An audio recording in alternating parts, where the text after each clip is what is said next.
Faster than a speeding bullet. I ran until my muscles burned and my veins pumped battery acid. More powerful than a locomotive. An idea is like a virus. Resilient. Highly contagious. Able to leap tall buildings in a single bound.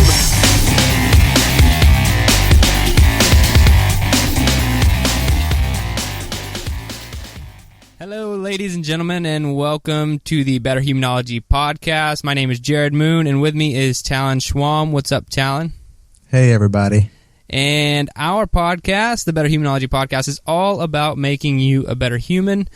We do that by interviewing people who are really good at things that can make you better, and we also do that by frequently doing experiments, or in this case, an event that we think that could possibly make you better. We went out there, we tested it out, and we bring the results to you. So, what did we do last week?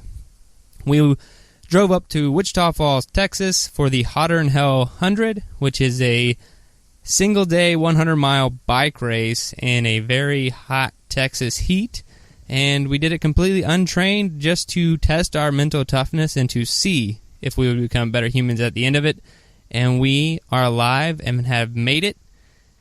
And we're here. So, congratulations. That was kind of a worry, I would say. Yeah, I mean, let me start off by telling you, when I say untrained, Talon, how much did you ride a bike before the Hotter Than Hell 100? Seriously, I hadn't ridden a bike in like 10 years, except for about 2 weeks before the Hotter Than Hell. I rented a bike to do about 30 miles, just a little test run to see how much it would hurt, you know, where that first like threshold would be. So yeah, pretty much zero training. How much bike riding did you do, Jerred?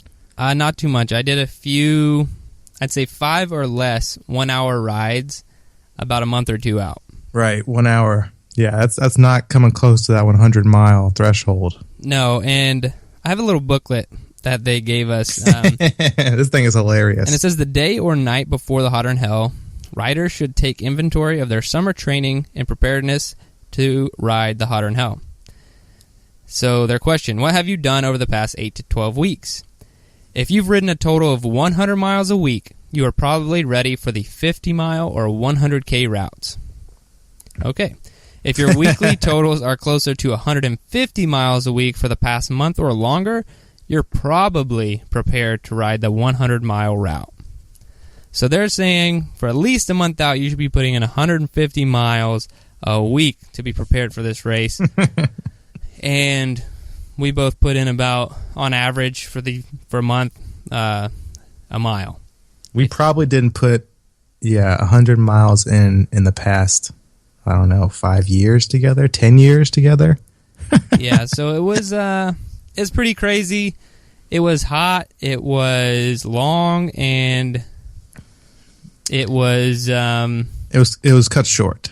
It was cut short. You know, we like we always do.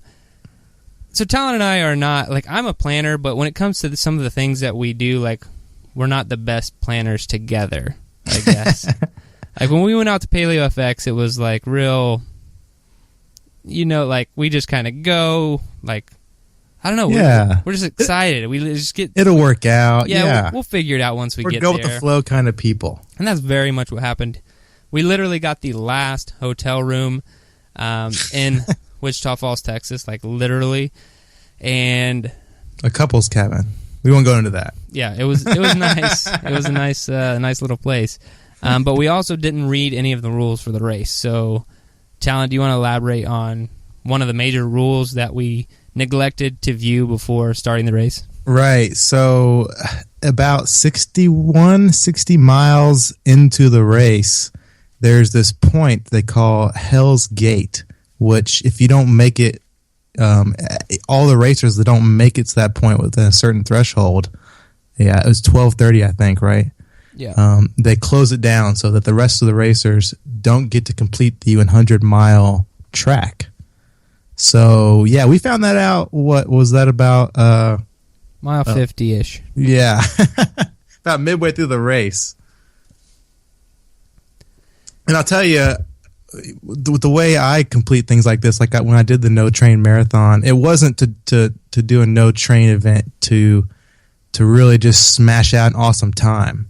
You know, that's the way I kind of did it and that's the reason I did this bike race. You know, it's to really test my endurance, mental toughness, to see if I could push through, you know, the pain at a consistent time. You know, just keep at it, and that's so that really, you know, that saddened me a little bit, because that stopped me from getting to go to the entire 100. Yeah, so Talon's race got cut short. He didn't make Hell's Gate in time, and so he ended up going 75 miles, which is a long-ass ride anyway.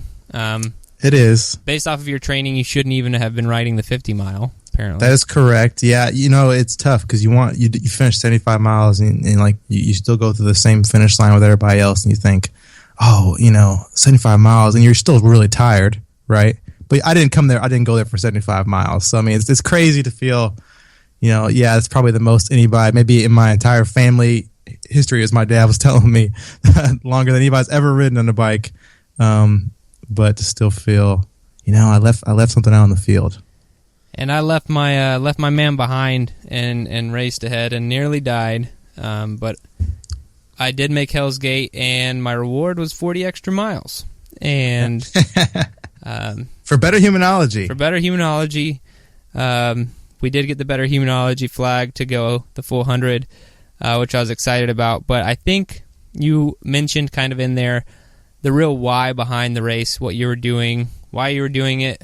So let's talk about our whys. Why did you want to do 100 miles untrained, or at least attempt 100 miles untrained in this race? Ridiculous, right? It's heat, it's hot, it's long, we're not bike riders. I don't know. That's the real honest answer. Maybe, I mean, I don't know. I mean, I wanted to put it to the test for the show and for all the fans out there, you know, to see if this would make me better, and really just to push myself. So I've never been a bike rider. I've never been a cyclist, cycling enthusiast or anything like that. But I thought I like pushing myself and trying new things. And like we always say on the show, getting out there and, you know, trying to do different things that's going to help push you to make yourself better. And so, yeah, maybe sometimes that means you come up short, but I still want to, you know, put that concept to, you know, practice. So what about you, man? Why did you want to do this, and then in this awful condition? Jeez, what was that? 100 degrees that day? 100 plus? Yeah. Oof. So my why, and so we've both done the untrained marathon thing, and now we've done this. And the main reason I like to do these things untrained, and when I say untrained, I don't mean like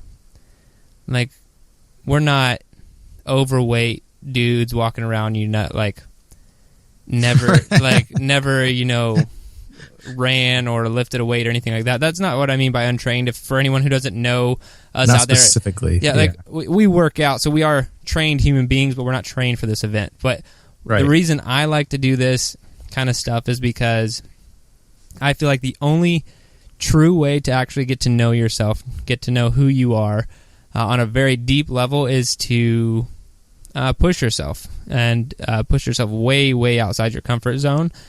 And unfortunately, that often takes a lot of intensity or a lot of time to do.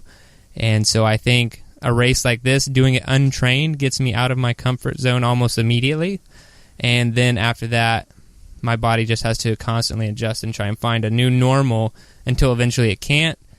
And then I get to, like I said, meet myself, is what I like to call it. You get to really find out who you are, find out if you're a quitter, find out if, you know, you're someone who, you know, can handle it or can't. So that's why I love to push myself mentally. Speaking of comfort zones, though, man, riding a bike when you are untrained and riding bikes, it doesn't leave you with a real comfortable zone down there, if you know what I mean. Oh, yeah. That is probably the most... If you're not... It even says in that little booklet I was reading, like, your saddle muscles should be trained. Yeah, right. I don't know what a saddle muscle is. Like, I don't know specifically which muscles they're referring to when they say saddle muscles. I missed that one in anatomy class, but I think there are a bunch of muscles down there that can get jacked up if you're not used to sitting for long periods of time on a bicycle. Oh, yeah. So maybe I don't know, practice that. I mean, so say someone wants to go out there and do something stupid like this. What kind of tips do you have for them? Oh, some things we learned. Oh, yeah. So, number one, I think we've already kind of mentioned, read a little bit about the race if you're going to try and do one of these races. You know, if you're doing the Hotter Than Hell, pick up the passport and, you know, read a little bit about, you know, Hell's Gate and, you know, but that goes for whatever event you're doing. Don't be silly like us and unplanned and just willy-nilly. You know, put a little bit of reading into what you're going to do so you know what to expect. So I got a quick list here of things not to forget. Some of them are going to sound obvious, but some of them are so important that you have no idea until you're out there when you don't have them. And remember, this is coming from two non-cyclists. If you're a guy who rides a bike all the time, a lot of this is going to just sound ultra common sense to you in the bike races you've done. But for everyone else who maybe wants to try something stupid like this, here's what we learned. Yeah, so Vaseline or Body Glide type of something, you know, petroleum jelly type of something to rub on. I mean, we had to use it all over the place, right? I mean, I had to use it on my hands. You have to use it in some groin areas, all kinds of places, because that's a long time to be riding if you're kind of trying to go for 100 miles. So I felt like that was really important. Don't be stupid like me and leave your helmet at home. Mm-hmm. Sunscreen. He did get another helmet, by the way. I did. Yeah. I did get another helmet. I did ride safe. But don't forget your sunscreen because, my goodness, we wore sunscreen, still got burnt. Yeah, I didn't have... You jacked my sunscreen for the last part of the race there. Sunglasses. Right? Jared forgot those. Oh, yeah, I borrowed your... Well, no, I had some. They were just all scratched up. But yeah, don't forget sunglasses. No. And one serious note that we talked about, if you were following, you know, live, Jared was periscoping during the race, but something I mentioned was music. I felt like the times when we were riding together for that first 50 miles, you know, I felt like we were going faster and we were in a pretty good groove when I had the music blaring. So I feel like that was something. And the last thing, I don't know if we want to put a full endorsement on it, but this stuff saved me through one cramp. Salt stick. Yeah, Salt Stick was some good stuff. Check that out. I don't mind giving him an endorsement. I mean, we only used it on one race, but I think PJ threw him in our last podcast. He talked about how he used it through Go Rucks too. So it's some pretty good stuff. I recommend it if you're going to be doing an endurance race. We had the capsules. Take every 30 to 90 minutes or something like that. All right, here's a funny list though. It goes kind of with stuff you should not bring. Don't bring this stuff because we were the only two idiots probably out there out of the thousands of riders that were wearing carrying some of these ridiculous items. So yeah, we looked ridiculous. Yeah, a backpack. Jared was wearing a backpack. Yep, straight up backpack. Mm-hmm. It had some things in it, some other things that you shouldn't bring, like wrenches. Yep, I did have some wrenches in there. You won't need this stuff, guys. There are tents out there. There's mechanical people at each one of these stops. Like they'll help you out with your bike. You don't need that stuff. To my defense, though, when I did when I ran the marathon, it was untrained, but it was also it was not sanctioned.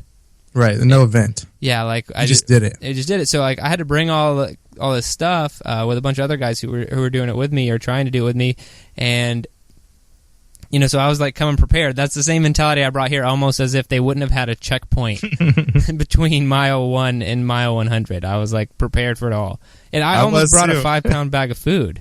I almost brought this huge like protein supplement with me because I was like, "Oh yeah, that's right." What are we going to eat on the way? You know, that was on my list as well. Don't bring food. There is food all over the place in these races. There was literally donuts at the first stop. I'm not kidding. You had one. Yeah, I did. I ate half a donut. Talon was mad I didn't tell him about them. I know. I was jelly, like a filled donut. So no backpacks, no wrenches. No backpacks, no wrenches. No extra clothes. You won't need them. Yeah, I brought an extra shirt because it's too hot out there. Just you know, you can't be wet. It's too hot.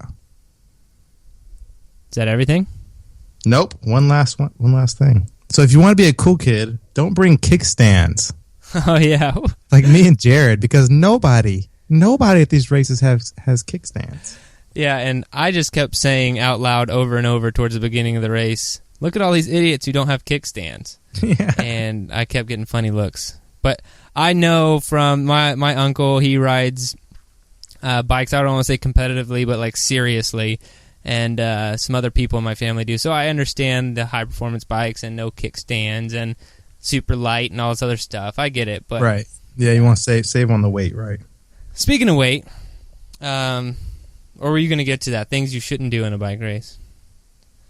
No, go ahead. Don't ride the bikes that we rode. So, Great point. I talked to a few guys during the race, and I was like, because they were looking at my bike. I was riding a single-speed, steel-framed bike. Talon was steel-framed as well, and our bikes weighed around 30-plus pounds. And I was talking to some of the guys towards the end of the race. I was like, well, what's a good weight?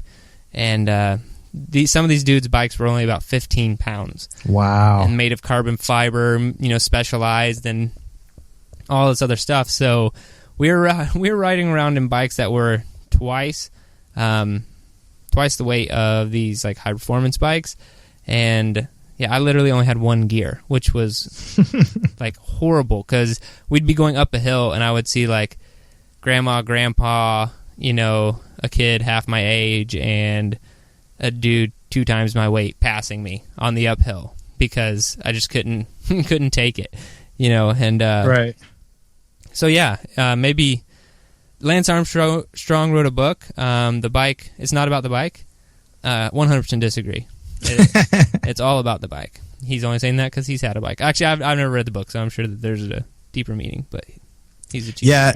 And I have one thing to add on to that is, in my bike was a hybrid rental, and I'll say at least I owned my bike. Probably behooves you to know your bike a little better than I did as well. I had 3 gears on there, but I didn't know when to switch gears, when to use what. I ended up probably destroying my legs much worse than I would have if I'd known a little bit more about the bike before the race when I kept it on one setting, on the highest setting the entire time. So this is hilarious too because you were like, I have some experience with bikes, I guess, and not a lot, but more than you because you're sitting there at the beginning of the race clicking all your gears. Right. Before clicking all the gears, sitting there, click, click, click, click, click, and I was like, "Oh, dude, you shouldn't do that." And you're like, "Oh, why is that?" And I was like, "Well, now the bike's going to be like confused once you start going. It's going to try to pop into gear." Exactly what happened. We started within the first 400 meters of the bike race starting. Talon's chain popped off, and twice or something like that. We had to stop and like try and fix it. He finally fixed it, and I was like, "Dude, we just started." Now it just sounds super derp, but. Yeah, well, you're not a bike rider. I don't have biking experience. I really like. You got to paint a good picture where people realize it's not like, oh, I'm sure these guys ride a bike a little bit. It's like, no, literally. Yeah. Like I haven't owned a bike since like the second one I owned when I was a child, like when I was like 13 or something like that. So, like seriously, it's been, over 10 years since I've really put any time into like riding a bike. So, I really wanted. That's why I thought this was perfect because, like you mentioned, it gets you out of your comfort zone, and riding a bike for me is out of my comfort zone. So, out of your comfort zone, when would you say that happened for you? Did you get there? Were you tested mentally? Geez, I mean, your example you brought up where the chain fell off in the first 400 meters probably tells you that immediately is probably the best answer. That felt uncomfortable. But if you're talking about mental toughness, yeah. When were you pushed? That's difficult because I think like right in the middle of the race, like when we found out that Hell's Gate was coming up, there just wasn't like another gear there, and then that wasn't a point that I was probably pushed the most. It was probably around like the 70 mile or so when I'm rounding out my little finish. Where I was just like, almost like there's no point, right? Like it's almost what I was thinking. Like Jerred's, he's gonna be riding a couple more hours. He's gonna, I know he's gonna finish. I know I'm feeling down on myself because I know I feel like I would have finished the 100 miles if I was allowed to go at my whatever endurance turtles pace I was going. So I was feeling down. I was like, it doesn't matter anymore. I'm not going to complete it. Why not just quit? Right. And I think that was the point where I'm looking around, my buddy that started the race isn't there. He's probably going to make it, and I started thinking to myself, that's just not, what I gain out of that, first of all. And then that's not who I am. And so I feel like, that might have been the point probably where mental toughness, had to be kicked in another notch. And that's why I do events like this, so that I have those character building moments like that by myself right there, deciding right then, like, hey, no, I'm not going to let myself, even if it's only 75 miles or, shoot, I think it was 76. But, even if it is only 75 miles or whatever, I'm not going to quit. I'm going to finish until, they stop me. So, yeah, I probably had that point towards the end. What about you, though? You probably had that point for the last, 30 miles or so, if I had it at 70? Well, it's just awesome that you said that, because that's the thing about, I'd say, mental toughness in general is I love getting to that point, like where where your mind almost starts to betray you a little bit. Like, you were starting to have thoughts of quitting, even though you didn't quit, you would have never quit, but like you, at least your brain got there for a point, and I think that's awesome, because I definitely got there too. So yeah, like, what I didn't mention was, I've mentioned two things, but after we found out that we had to make that cutoff, so mile 50 or whatever, right? I literally had to sprint my ass off for 11 miles, to get there in under 30 minutes, like 25 minutes.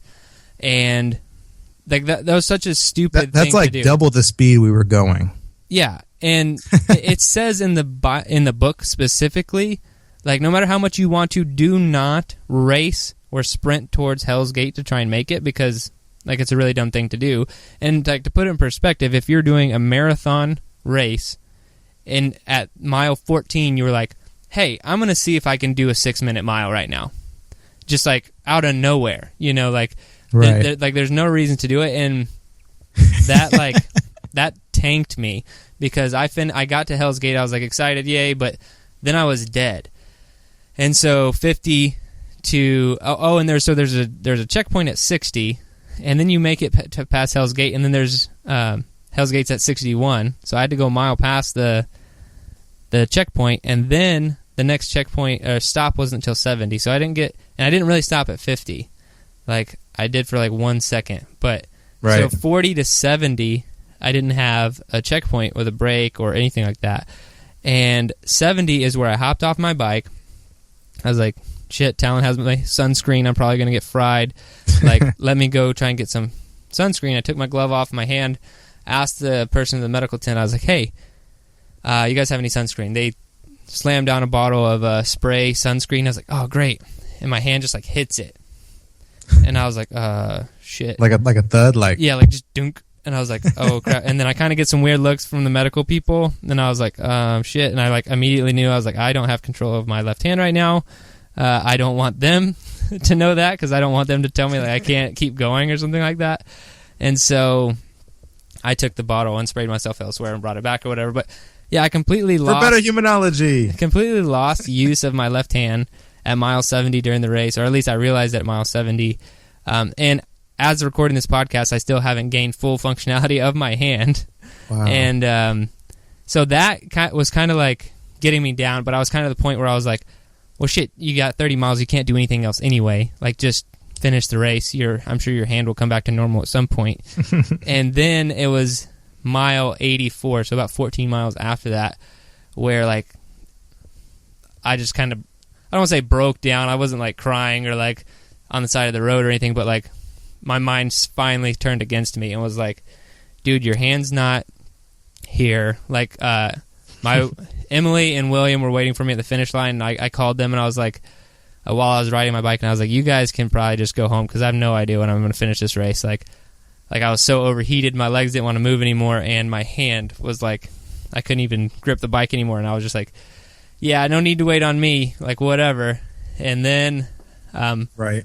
It's not necessarily getting to that point that matters, it's realizing that you're at that point. And so, you said you came to that realization where you're finally like, that's not me, that's not who I am, or whatever. And once I finally realize. Sometimes it doesn't happen immediately. It takes you a second Oh, to yeah. Definitely. realize, you're like, oh man, I'm in this really shitty low point. You know, I'm going to turn myself out of it. And so I did that, rode like 6 more miles, stopped at the next rest point and cooled off, got a drink, and I was like good to go. Called them back and was like, whatever you do, don't leave. I'll be there. And finished the race out. So yeah, I my low point was 84, and due to a lot of circumstances, and yeah, I'm glad to finish, but it was fun to get there. Because in all honesty, when we were going really slow for like the first, you know, like 30-ish miles, 35, I think someone asked on Periscope, they're like, you guys don't seem like where's the mental toughness or whatever. Yeah. Like, I mean, that was still early in the race, but I was like, yeah, I was wondering, like, if we just keep this pace, I wonder if we'll ever get there, you know? Right. But that race, that heat, and that time domain will get to you eventually. Yeah, I mean, it's an endurance event. I mean, just 100 miles, you're not going to feel it that early, you know? It's about what, you know, what you can do over time and things like that. But overall, I think it was a good, I mean, if my hand comes back to normal, I'll say mission accomplished. Like, I'm glad that we did it. So would you do it again? I definitely want to do it again next year. But if I do it again next year, I'm going to listen to this podcast and not take wrenches and not take a backpack. And I'm going to get a legit bike. And I'll be more serious about it next year. And I'll probably actually train for it, because now that I've done it once, I'll actually want to do, I don't want to say be competitive as far as like competitive, but like do better than I did this year, obviously. And, Yeah. And so, yeah, I definitely do it again. How about you? For me, I had one of those. It was kind of like one of those moments, like after everybody knows those weekends in, I don't know, college or your younger days. You know, when you wake up the next morning and you're like, I'm never drinking again, or whatever it is. Well, my immediately after I finished the race thought was, I'm never riding a bike again. I'm just a rental. I'm taking it back. I'm never going to ride a bike ever again. My butt hurts from here to Timbuktu. Like I you know, I don't want to sit on anything this small ever again. Like, right. But I don't know, you know, I definitely wouldn't do one ever not training again, because it doesn't feel good to go that far and then, you know, not reach the final point. But, you know, I think putting even just a little bit more training and maybe getting a little bit more serious about researching bikes and knowing maybe getting a better one or knowing a better one to rent, definitely I think I would do it again with some better preparation. All right, folks, there you have it. That is the Hotter Than Hell by Betterhumanology crew. So, got any questions, let us know. But until next time, that's it. Thanks.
Your best.